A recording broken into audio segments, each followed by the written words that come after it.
Halo semuanya, kembali lagi dengan saya Karen Dilan dari saya dan teman saya atau rekan kerja saya yang bernama Selva Anzara Putri Harahap. Kami dari kelompok 8 akan membawakan materi yaitu tentang teori permintaan input modal dan tenaga kerja.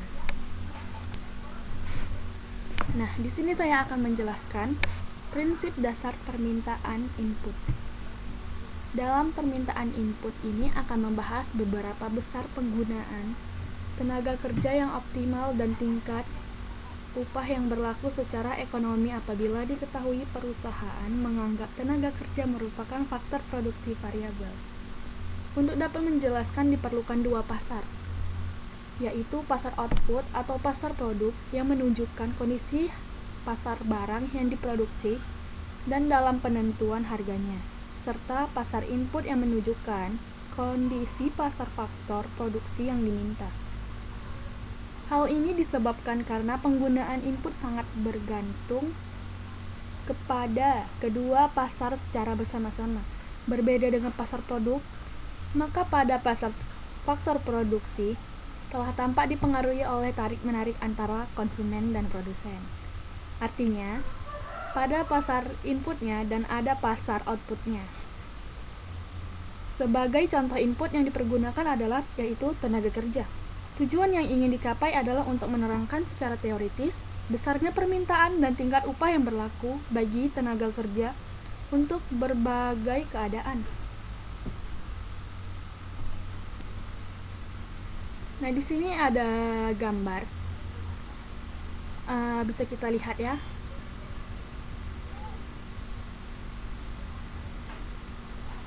Pada teori produksi diketahui besarnya penggunaan input optimal jika slope dari kurva isocost dan isoquant sama atau RTS-nya sama, di mana slope masing-masing ditunjukkan sebagai berikut. W atau R MPI per MPK sama dengan persamaan 1, di mana W sama dengan upah tenaga kerja sama dengan harga input TK. V sama dengan tingkat pengembalian kapital sama dengan harga input TK. MPI sama dengan marginal product of labor. MPK sama dengan marginal product of capital. Dari persamaan 1 di atas dapat diubah menjadi MPPI per W sama dengan MPPK per V. Selanjutnya ya kita bahas yaitu dari persamaan 2 diketahui minimisasi biaya input yang memerlukan kombinasi dari berbagai input tercapai jika marginal produk dari suatu input dibagi harga input tersebut sama. Jika MPK misal lebih besar dibandingkan MPI, maka produsen akan mempergunakan tambahan input TK. Begitu juga jika terjadi MP lebih besar dari harga input, maka produsen akan cenderung untuk menaikkan jumlah penggunaan input tersebut hingga tercapai kondisi MP sama dengan harga input. Jika rasio PI per MPX dapat didefinisikan sebagai perubahan total cost atau TC sebagai akibat perubahan output per unit, maka definisi ini identik dengan definisi MC, sehingga persamaan 2 di atas di slide sebelumnya dapat ditulis MPX per PX sama dengan MPY per PY sama dengan titik-titik sama dengan MPPN per PN sama dengan 1 per MC. Sebagai persamaan ketiga, dengan pergunaan persamaan ketiga, ini dapat dianalisis besarnya tingkat penggunaan input tenaga kerja pada berbagai kondisi pasar.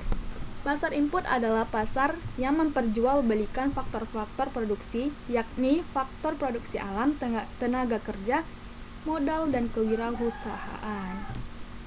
Selanjutnya yaitu kita masuk kepada permintaan input pada pasar output persaingan sempurna. Jika pasar input adalah pasar persaingan sempurna, maka tingkat upah yang berlaku adalah konstan, sehingga MC dari berbagai penggunaan tenaga kerja juga konstan. Sebesar tingkat upah atau sebagai ilustrasi adalah upah pekerja. Jika terdapat cukup banyak pabrik sebagai pembeli, maka berapapun banyaknya tenaga kerja yang diserap oleh satu pabrik maka tak akan mempengaruhi tingkat upah. Jadi kita dapat pergunakan W sebagai pengganti MC untuk menentukan jumlah pekerja yang diserap. Sebagaimana kita ketahui, keseimbangan yang mengoptimalkan keuntungan bagi produsen adalah pada MR sama dengan MC, sehingga persamaan 3 di atas dapat ditulis sebagai berikut. MPI per PI sama dengan MPY per PY sama dengan 1 per MC sama dengan 1 per MR, yaitu sebagai persamaan 4. PI per MPI sama dengan MC sama dengan MR sebagai persamaan 5. MPI kali MR sama dengan PI. MRP sama dengan PI sebagai persamaan 6, di mana PI sama dengan harga input, PO harga output, sehingga dari persamaan 5, MRP atau Marginal Revenue Product didefinisikan sebagai pertahanan antara marginal produk dari suatu input dengan marginal revenue dari output yang diproduksi terakhir. Persamaan 6 dapat dianggap persamaan umum untuk pasar input persaingan sempurna dengan sembarang pasar output atau persaingan sempurna dan monopoli.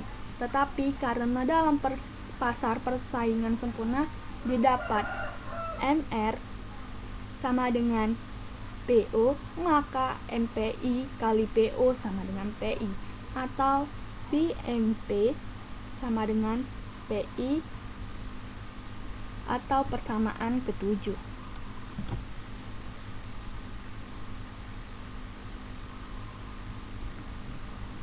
Selanjutnya kita masuk ke permintaan input pada pasar output monopoli. Pada pasar output yang monopoli, maka diketahui bahwa P lebih besar dari MR, sehingga jika pasar inputnya terbentuk persaingan sempurna, maka nilai MP lebih besar MRP.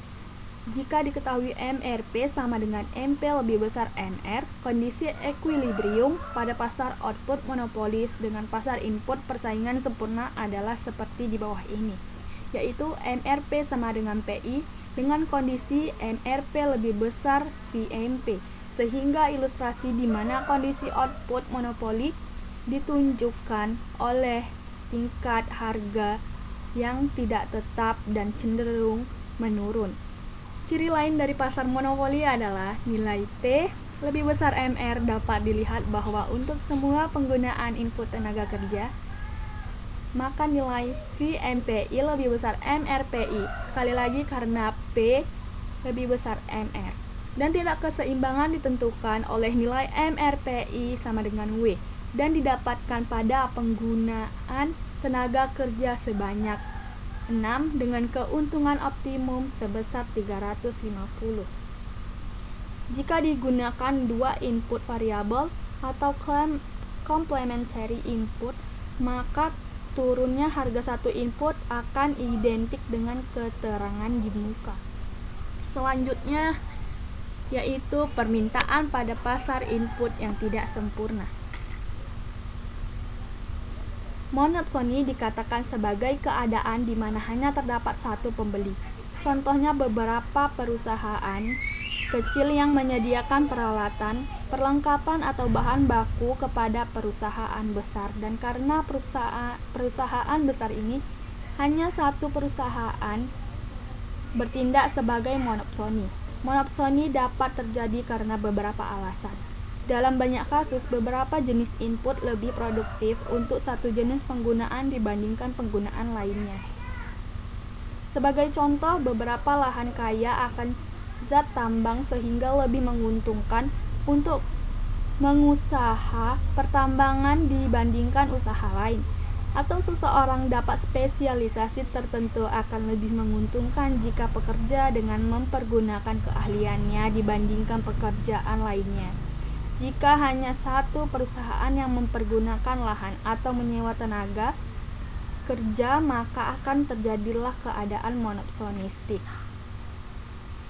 Jika suatu monopsonistik, maka ia akan memaksimalkan profit seperti pada persamaan, yaitu PI per MPI sama dengan MC sama dengan MR sama dengan hasil titik-titik. Tetapi karena pada monopsonis harga dari variabel input tidak konstan, maka yang dipergunakan adalah marginal factor cost, sehingga didapat persamaan, yaitu MFC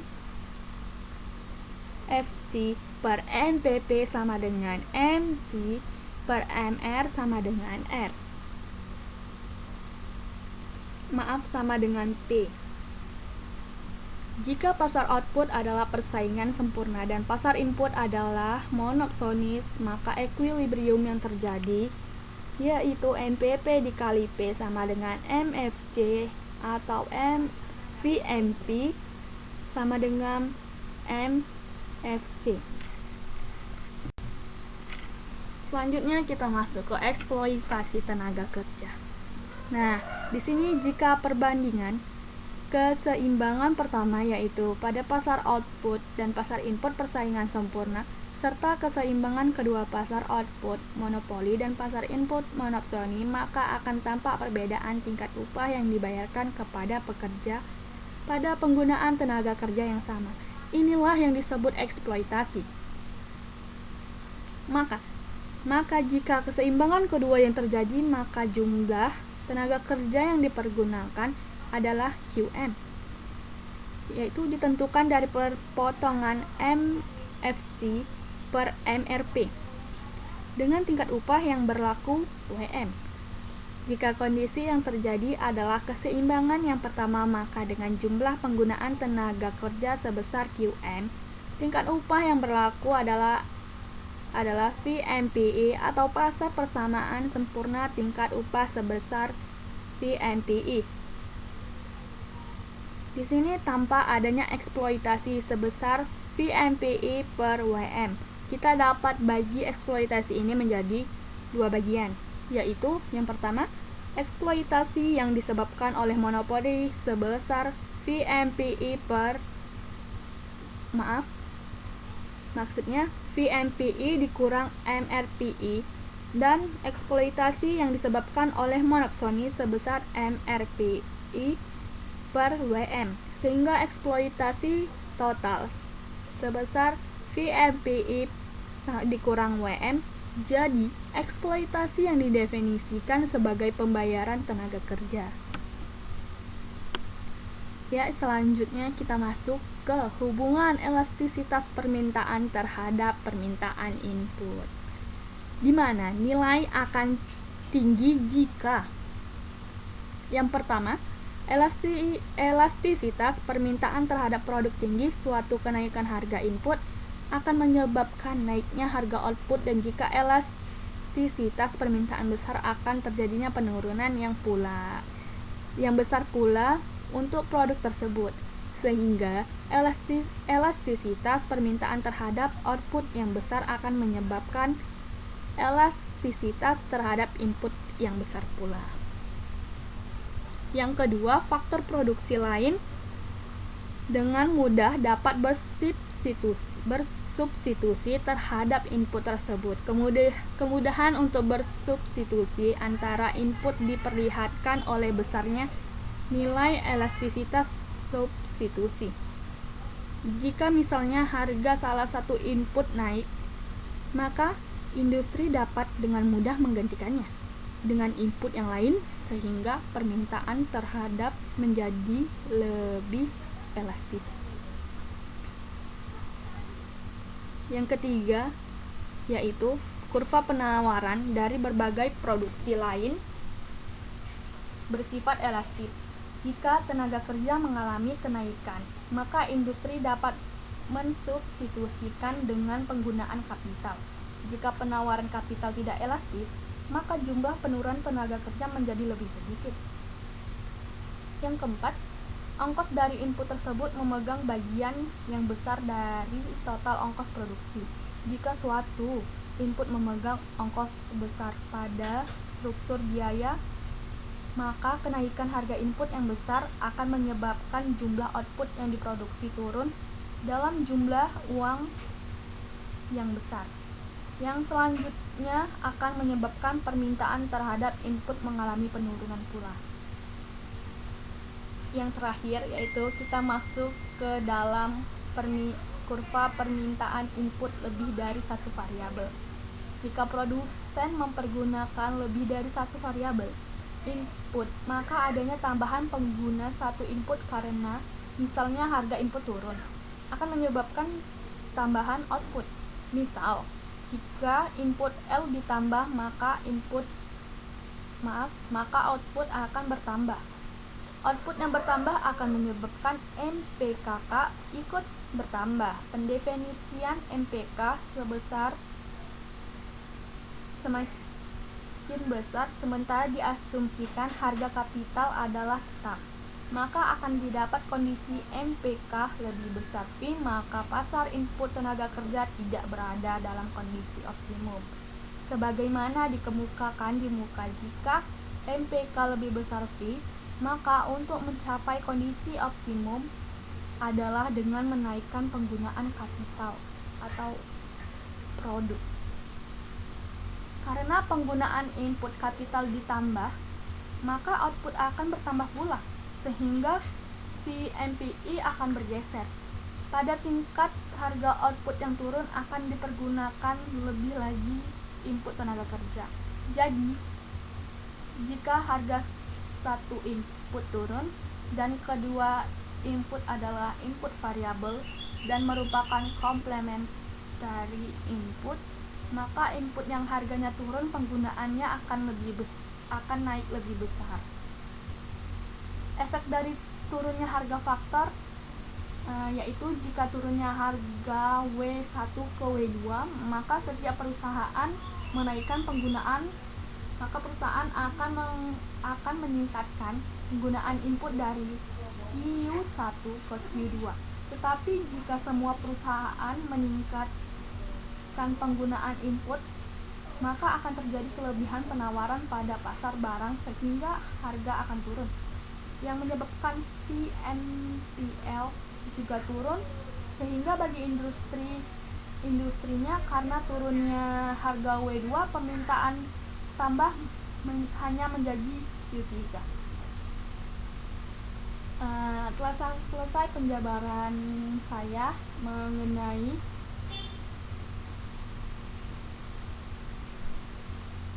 mengenai materi teori permintaan input modal dan tenaga kerja. Dapat disimpulkan bahwa tenaga kerja mempengaruhi sebuah aktivitas bisnis dan perekonomian di Indonesia. Setiap tenaga kerja harus mendapatkan lapangan pekerjaan untuk mampu memiliki keunggulan kompetitif sehingga mereka dapat meningkatkan daya saing. Pengangguran dapat menjadi suatu ancaman jika tidak segera diatasi karena dapat meningkatkan tindakan kriminal akibat masyarakat tidak memiliki pendapatan untuk memenuhi kebutuhan hidupnya. Oleh karena itu, naik turunnya sebuah lapangan pekerjaan akan mempengaruhi permintaan tenaga kerja terhadap penawaran tenaga kerja dan masyarakat. Thank you for watching, telah mendengarkan penjelasan dari saya. Saya sampaikan terima kasih. Bye bye.